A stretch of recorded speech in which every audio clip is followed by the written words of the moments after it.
Sobat Gen Aci, I'm very delighted to see you again on our beloved YouTube channel Ayu Cerdas Indonesia, and welcome back with me, Kak Nabila.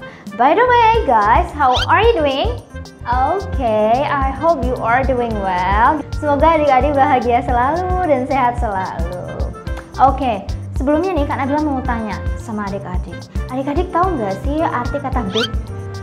Ya, betul sekali. Big memiliki arti besar. Oke, kalau gitu Kak Nabila mau tanya, arti kata large.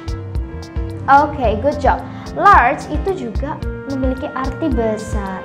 Oke, kalau gitu arti kata huge apa ya?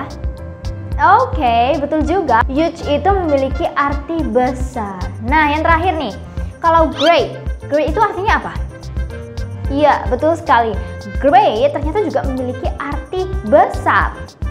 Nah, kalau gitu apa dong bedanya Kak Nabila? Nah, adik-adik, di video kali ini Kak Nabila akan ajak adik-adik untuk memahami dan belajar bersama tentang perbedaan big, large, huge, and great. Jadi kita akan belajar perbedaan dari keempat kata tersebut. Nah, sudah siap belum belajar bareng Kak Nabila? Kalau sudah siap, langsung saja kita bahas materinya. Tapi sebelum itu, adik-adik jangan lupa untuk beri like, comment, and subscribe YouTube channel Ayu Cerdas Indonesia. Dan jangan lupa nyalakan tombol lonceng notifikasinya supaya adik-adik bisa terus update materi-materi yang kita upload di YouTube channel Ayu Cerdas Indonesia.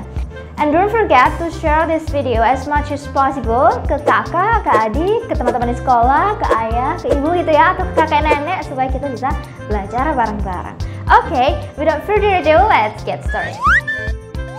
Kata yang pertama adalah big. Nah, adik-adik, big ini bisa digunakan untuk menjelaskan seberapa berat atau besar sebuah benda, orang, organisasi, atau rencana.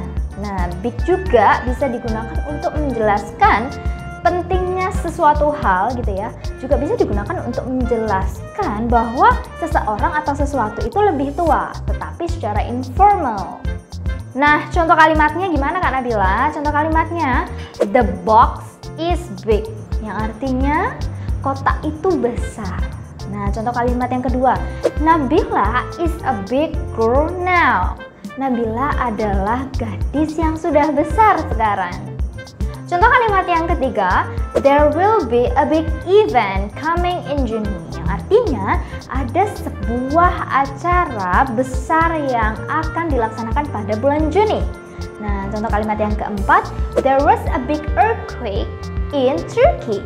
Ada sebuah gempa yang besar di Turki. Nah, sekarang adik-adik ngerti ya penggunaan big dalam sebuah kalimat itu gimana? Ternyata big itu berbeda dari huge, large, and great gitu. Kata yang kedua adalah large. Nah, large ini adik-adik digunakan untuk menjelaskan bahwa sesuatu itu besar tapi dalam kuantitas, dalam konteks kuantitas dan kelapangan gitu ya. Nah, large ini biasanya juga digunakan untuk menjelaskan ukuran tubuh. Nah, tapi biasanya yang mengacu pada ukuran pakaian. Contoh kalimatnya gimana Kak Nabila? Contoh kalimatnya yang pertama, there is a large number of people who join the festival. Ada sejumlah besar orang yang mengikuti festival tersebut. Contoh kalimat yang kedua, Mr. Smith owns a large backyard. Pak Smith memiliki halaman yang berukuran luas. Nah, adik-adik, halaman yang berukuran besar tadi itu sering kita sebut dengan halaman yang luas gitu ya. Jadi, kita bisa juga mengartikan bahwa Pak Smith memiliki halaman belakang yang luas gitu. Contoh kalimat yang ketiga, Simon usually wears a large size for his t-shirt.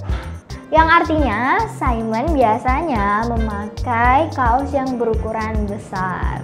Nah, adik-adik sekarang ngerti ya penggunaan kata large dalam sebuah kalimat. Ternyata antara big dan large itu berbeda. Sama-sama besar artinya, namun ternyata konteksnya berbeda. Kata yang ketiga adalah huge. Nah, adik-adik, huge ini ternyata punya sinonim loh. Sinonim dari huge adalah enormous. Nah, kedua kata ini adalah versi bahasa Inggris tingkat lanjut untuk menggantikan kata very big. Nah, itu artinya huge dan enormous digunakan untuk menjelaskan sesuatu yang sangat besar. Contoh kalimatnya gimana Kak Nabila? Oke, contoh kalimatnya, there is a big tree down the street. Ada sebuah pohon yang sangat besar di jalan. Nah, contoh kalimat yang kedua, this restaurant is going to be huge. Yang artinya restoran ini akan menjadi sangat besar. Nah, gitu ya adik-adik. Adik-adik udah ngerti nih sekarang perbedaan big, large, and huge. Oke. Yang terakhir adalah great. Nah, great ini artinya juga besar, sama seperti big. Tapi biasanya great ini sering digunakan untuk menjelaskan perasaan atau situasi. Sehingga ketika digunakan untuk menjelaskan perasaan atau situasi, maka artinya berubah menjadi baik, bagus, atau sehat gitu ya adik-adik. Contoh kalimatnya gimana Kak Nabila? Oke, contoh kalimatnya yang pertama, I'm feeling great today. Nah, itu artinya bukan aku merasa besar hari ini, tapi artinya aku merasa baik atau aku merasa sehat hari ini. Contoh kalimat yang kedua, it is a great idea to go home early. Yang artinya itu sebuah ide yang bagus untuk pulang lebih awal. Contoh kalimat yang keempat, the Sumatra tiger is in a great danger of extinction. Yang artinya harimau Sumatera saat ini sedang dalam bahaya kepunahan yang besar. Nah, sampai sini adik-adik sekarang ngerti ya penggunaan big, large, huge, and great. Nah, jadi memang keempat kata tersebut memiliki arti besar. Tapi sekarang adik-adik sudah harus mengerti bahwa penggunaan empat kata tersebut berbeda gitu ya, berdasarkan konteksnya masing-masing. Oke, sampai di sini dulu penjelasan Kak Nabila tentang perbedaan big, large, huge, and great. Semoga adik-adik bisa memahami dan menerapkannya dalam kehidupan sehari-hari. See you on the next video. Bye-bye. Thank you for watching.